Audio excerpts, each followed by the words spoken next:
Graça e paz, tudo bem com você? Nós vamos dar sequência na nossa leitura diária aqui da Palavra do Senhor. Nós estamos no livro de Jó e hoje nós vamos ler o capítulo 11, do 1 ao 6. Nós já vimos aí as falas de Elifaz, que é um dos amigos de Jó. Depois nós vimos a fala de Bildade, que foi a que a gente terminou ontem. Não, nós não terminamos ontem, nós terminamos ontem a fala de Jó, na verdade. E agora vai ser a vez de Zofar falar, né? Vai ser a fala de Zofar, esse terceiro amigo de Jó que o visita durante esse período, né? Em que ele está passando por todas essas adversidades. E aí nós vamos ler do versículo 1 ao versículo 6, amém? Abra sua Bíblia aí comigo e vamos meditar na palavra do Senhor. Versículo 1, capítulo 11, versículo 1. Então Zofar, o Naamatita, tomou a palavra e disse: Será que todas essas palavras ficarão sem resposta? Por acaso tem razão o falador? Você pensa, Jó, que o seu palavreado fará calar os homens? E quando você zomba, pensa que não haverá ninguém que o envergonhe? Pois você diz: a minha doutrina é pura, eu sou limpo aos olhos de Deus. Mas quem dera que Deus falasse e abrisse os seus lábios contra você, e lhe revelasse os segredos da sabedoria, pois a verdadeira sabedoria é multiforme. Saiba, portanto, que Deus permite que seja esquecida parte da sua iniquidade. Então aí nós vemos um discurso, né, uma parte do discurso, né, de Zofar, um dos amigos de Jó, né, esse homem que estava num belo dia feliz e de repente tudo aconteceu e houve uma reviravolta na vida de Jó, né? Assim como acontece na nossa vida de vez em quando, né? Parece que tá tudo calmo, tudo tranquilo, tudo indo bem, e do nada, nossa, começa a acontecer tudo de errado que pode acontecer, parece que começa naquele dia, né? E meu Deus, tudo que você quer são pessoas do bem ali do seu lado, né? Pessoas te ajudando, pessoas te incentivando, e não foi o que Jó encontrou, né? Pelo contrário. Esses três amigos ali vão debatendo com Jó, né? A gente vê a primeira fala aí, o primeiro pedaço aí da fala de Zofar, né?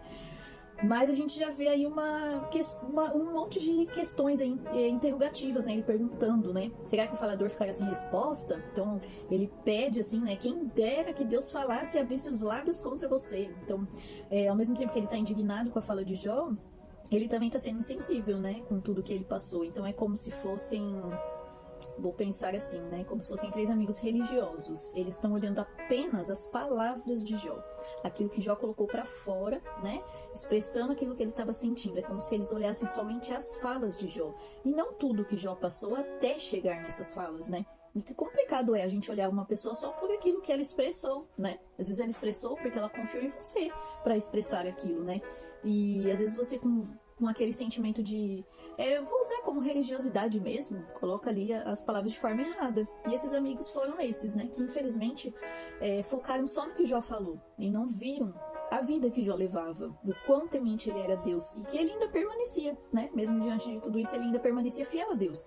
E ele só estava expondo aquilo que estava doendo demais nele. Ele não estava em momento nenhum zombando de Deus, né? Mas ele estava rasgando o coração ali diante do Senhor, né? E nós vimos a fala de Elifaz, de Bildade, e agora é a vez do terceiro amigo, né? Que é o Zofar, responder a Jó. Então, como eu falei, desde sempre um amigo fala, Jó responde. Um amigo fala, Jó responde. Então, Jó falou, a gente viu ontem aqui, né? No capítulo 10. Jó falou, Jó começa no 9, na verdade, né?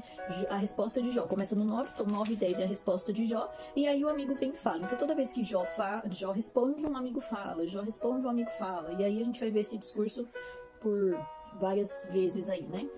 Zofar começa respondendo de forma agressiva e repleta de sarcasmo, ou seja, ele é irônico, ele debocha.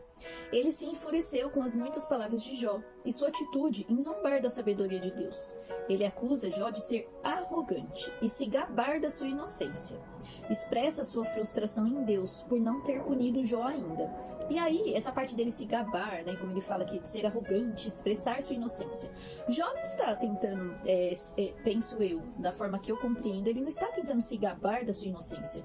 Só que esses três amigos chegam em forma de ataque pro lado dele. Como que ele não vai falar que ele é inocente, né? Se a todo momento eles estão ali falando que ele está pagando por um pecado que ele cometeu. E ele não cometeu pecado. Então, ele não está se gabando da sua inocência. Ele só está dizendo, eu não pequei, né? Em outras palavras, é mais ou menos isso. Ele não está ali colocando como arrogante. Ele só está falando que ele realmente viveu uma vida correta com Deus, né? E E aí ele expressa a frustração, né, como eu disse aqui, mas quem dera que Deus falasse e abrisse os lábios contra você e lhe revelasse os segredos da sabedoria. Que Deus falasse contra ele. O desejo dele é que Jó fosse punido. Mas será que esse homem já não tinha sido punido bastante, sabe? A gente fica parando pra pensar, assim, em diversas coisas, assim, né? Como que Jó seria punido mais um pouco, sabe? Assim, é um pouco complexo, né, de pensar isso, porque, assim, parece que eles chegaram ali e não sabem de nada o que aconteceu com o Jó. É como se eles estivessem em um outro cenário, né? Quando você escuta as falas deles, assim.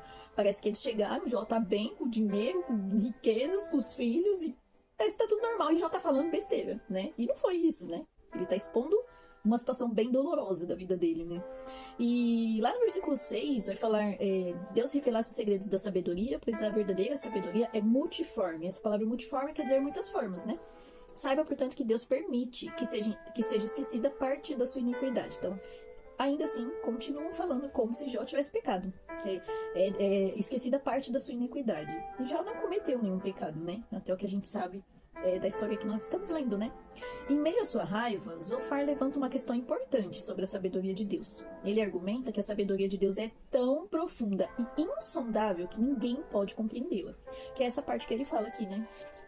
Que gostaria que Deus abrisse os lábios e falasse os segredos da sabedoria.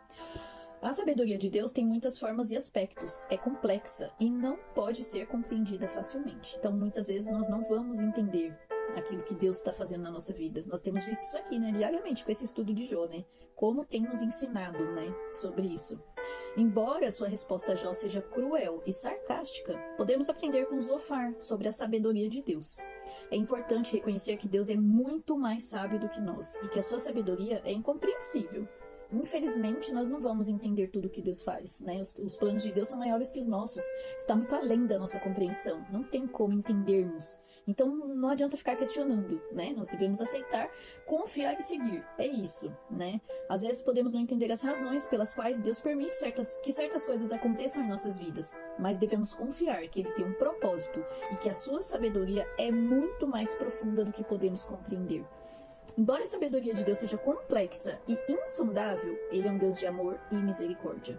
Ele não é um Deus cruel que deseja punir seus filhos com sofrimento sem sentido. Embora possamos não entender completamente as suas razões, podemos ter a certeza de que Ele nos ama e deseja o nosso bem. Podemos confiar em Deus, mesmo quando não entendemos os seus planos. Isso é fé. Fé é isso que Jó apresenta para nós, né? Esse homem que tinha uma vida íntegra, reta, temia Deus e se desviava do mal. E que Deus fala sobre ele no capítulo 2, né? Não há ninguém na terra como Jó. Deus fala sobre ele. Então esse homem, ele é completamente íntegro ali, né? Ele é reto perante o Senhor. E passa por tudo isso. Passa sem entender. Passa cheio de questionamento. Passa cheio de falhas. Como muitas vezes nós passamos, né? Tentando, assim, buscar a fonte daquele sofrimento. E a palavra que nós temos hoje é essa, né? Que nós paremos de buscar a fonte do conhecimento, ou a fonte do sofrimento, desculpa, e que nós possamos entregar verdadeiramente o controle nas mãos do Senhor. Ele tem planos maiores para nós. O plano dele é muito maior em nossa vida. Ele sabe do começo ao fim o que a gente precisa. Como eu falei aqui no outro dia que a gente estava aqui lendo, né? Às vezes nós não estamos maduros para receber aquilo que Deus tem para nós, né? E se Ele der, vai ser um desperdício naquela hora. E você não vai conseguir adquirir aquilo da maneira correta. Então Ele espera a melhor hora, Ele sabe qual é a melhor hora para nos dar certas coisas. E não é no nosso tempo, é no tempo dele. O tempo dele não é como o nosso. Para ele, um dia pode ser 1000 anos. Para ele, 1000 anos podem ser um dia. O que você pensa que está muito longe pode chegar para você agora. O que você pensa que você vai receber amanhã pode demorar 1000 anos. Não tem como saber. As coisas do Senhor são mistério. E você só precisa confiar. Entregar sua vida nas mãos dele e confiar. É isso que devemos fazer todos os dias de nossas vidas. Eu espero que você receba essa palavra no seu coração, que nós possamos estar aqui amanhã novamente. E vou te pedir um favor, se você ficou até o final desse vídeo, comente um amém aí, se você leu junto conosco hoje. Comente um amém aí no TikTok ou no YouTube, onde você estiver vendo. Isso é muito importante para nós, toda curtida, compartilhamento, comentários, nos ajuda muito a saber quem está aqui, né? Porque às vezes são só visualizações e eu não sei quem verdadeiramente está aqui junto comigo. Se você puder fazer isso, vai me ajudar muito, tá bom? Que Deus abençoe a sua vida. E amanhã, em nome de Jesus, estaremos aqui novamente para compartilharmos a palavra do Senhor. Deus abençoe e até amanhã, em nome de Jesus.